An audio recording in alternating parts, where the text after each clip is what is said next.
अस्सलाम वालेकुम दोस्तों, मेरा नाम है हैदर अली और आप देख रहे हैं अली फैक्ट हाउस। दोस्तों, हज़रत जाफ़र बिन सुलेमान रहमतुल्लाह अलैह कहते हैं कि मैं हज़रत मालिक बिन दिनार के साथ एक दफ़ा बसरा में चल रहा था। एक आलीशान महल पर गुजर हुआ जिसकी तमीर जारी थी और एक नौजवान बैठा हुआ उन ममारों को हदायत दे रहा था कि यहाँ ये बनेगा, वहाँ इस तरह बनेगा। तो मालिक बिन दिनार इस नौजवान को देखकर फरमाने लगे कि कैसा हसीन नौजवान है और किस चीज में फंस रहा है और इसको इस तमीर में कैसा इनमाक है। मेरी तबीयत पर यह तकाजा है कि मैं अल्लाह जल शाना से इस नौजवान के लिए दुआ करूं कि वो इसको इस झगड़े से छुड़ा कर अपना मुखलिस बंदा बना ले। कैसा ही अच्छा हो कि अगर ये जन्नत के नौजवानों में बन जाए। जाफर, चल इस नौजवान के पास चलें। तो जाफर कहते हैं कि हम दोनों इस नौजवान के पास गए, इसको सलाम किया। इसने सलाम का जवाब दिया। वो मालिक से वाकिफ था मगर मालिक को पहचाना नहीं। थोड़ी देर में पहचाना तो खड़ा हो गया और कहने लगा कि कैसे तशरीफ आवरी हुई। तो मालिक बिन दिनार ने फरमाया, तुमने अपने इस मकान पर किस कदर रुपया लगाने का इरादा किया है? इसने कहा 1,00,000 दिरहम। तो मालिक ने फरमाया, अगर तुम ये 1,00,000 दिरहम मुझे दे दो तो मैं तुम्हारे लिए जन्नत में एक मकान का जिम्मा लेता हूँ जो इससे हद दर्जा बेहतर होगा और इसमें बहुत से कमरे होंगे। इसमें खैमे और कुबे सुर्ख यकूत के होंगे जिन पर मोती जुड़े होंगे और इसकी मिट्टी ज़फ़रान की होगी। इसका गारा मुश्क से बना होगा जिसकी खुशबुएं महकती होंगी। वो कभी ना पुराना होगा ना टूटेगा। इसको मामार नहीं बनाएंगे बल्कि हक ताला की शान के उमराकन से तैयार होगा। इस नौजवान ने कहा कि मुझे सोचने के लिए आज रात की मोहलत दीजिए। कल सुबह आप तशरीफ़ लाएं तो मैं इसके मुतालिक अपनी राय अर्ज करूँगा।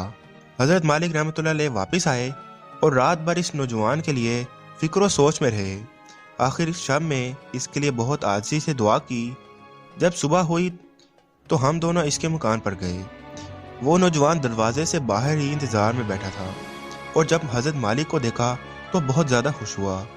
हज़रत मालिक ने फरमाया, तुम्हारी कल की बात में क्या राय है? इस नौजवान ने कहा, आप इस चीज़ को पूरा करेंगे जिसका कल आपने वादा फरमाया था। हज़रत मालिक ने फरमाया, ज़रूर। इसने दरहम के तोरे सामने लाकर रख दिए और दवात कलम लाकर रख दिया। हज़रत मालिक ने एक पर्चा लिखा जिसमें बिस्मिल्लाहिर्रहमानिर्रहीम के बाद लिखा था कि यह इकरारनामा है कि मालिक बिन दिनार ने फलां शख्स से इसका ज़िम्मा लिया है कि इसके महल के बदले में अल्लाह ताला इसके यहाँ इसको ऐसा महल जिसकी सिफ़त ऊपर बयान की गई हैं वो सब लिखने के बाद मिलेगा, इससे भी कहीं ज़्यादा उम्दा और बेहतर, जो उम्दा साया में अल्लाह ताला के करीब होगा। यह पर्चा लिखकर इसके हवाले कर दिया गया और 1,00,000 दिरहम इससे लेकर चले आए। जाफर फरमाते हैं कि शाम को हज़रत मालिक के पास इसमें से इतना भी बाकी ना रहा कि एक वक्त खाने का काम ही चल सके। इस वाक़े को 40 दिन भी ना गुजरे थे कि एक दिन हज़रत मालिक जब सुबह की नमाज से फारिग हुए तो महराब में एक पर्चा पड़ा देखा। दोस्तों, ये वही पर्चा था जो मालिक ने इस नौजवान को लिख कर दिया था और इसकी पुष्ट पर बगैर रोशनाई के लिखा हुआ था कि यह अल्लाह ताला की तरफ से मालिक बिन दिनार के ज़िम्मा की बरात है। मतलब कि जिस मकान का तुमने इस नौजवान से वादा किया था वो हमने इसको पूरा पूरा दे दिया और इससे 70 गुना ज़्यादा दे दिया। हज़रत मालिक इस पर्चा को पढ़कर बहुत खुश हुए और इसके बाद हम इस नौजवान के मकान पर गए तो वहाँ मकान पर स्याही का निशान था जो सोग की तौर पर लगाया हुआ था और रोने की आवाज़ें आ रही थीं। हमने जाकर पूछा तो मालूम हुआ कि इस नौजवान का गुज़श्ता कल इंतकाल हो गया। हमने पूछा कि इसका गुस्ल मैयत किसने दिया था। इसको बुलाया गया। हमने इससे इसके नहलाने और दफनाने की कैफियत पूछी। इसने कहा, इस नौजवान ने मरने से पहले एक पर्चा दिया था और कहा था कि जब तुम मुझे नहला कर कफन पहनाए तो ये पर्चा इसमें रख देना।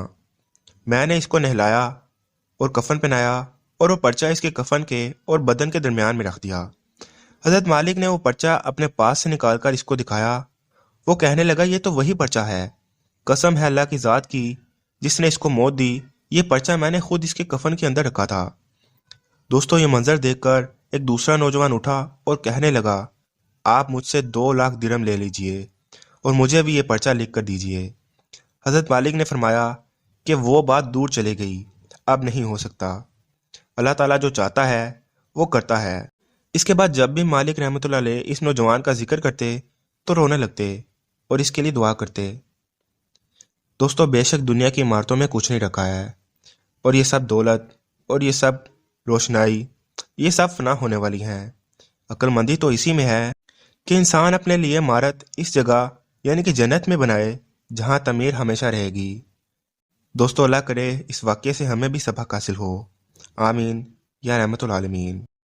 دوستو امید کرتا ہوں کہ آپ کو یہ ویڈیو پسند آئی ہوگی اور آپ کو اس ویڈیو سے کچھ نیا جاننے کو ضرور ملا ہوگا۔ اب میں آپ سے ملتا ہوں ایسی ہی ایک انٹرسٹنگ ویڈیو میں، تب تک کے لیے اللہ حافظ۔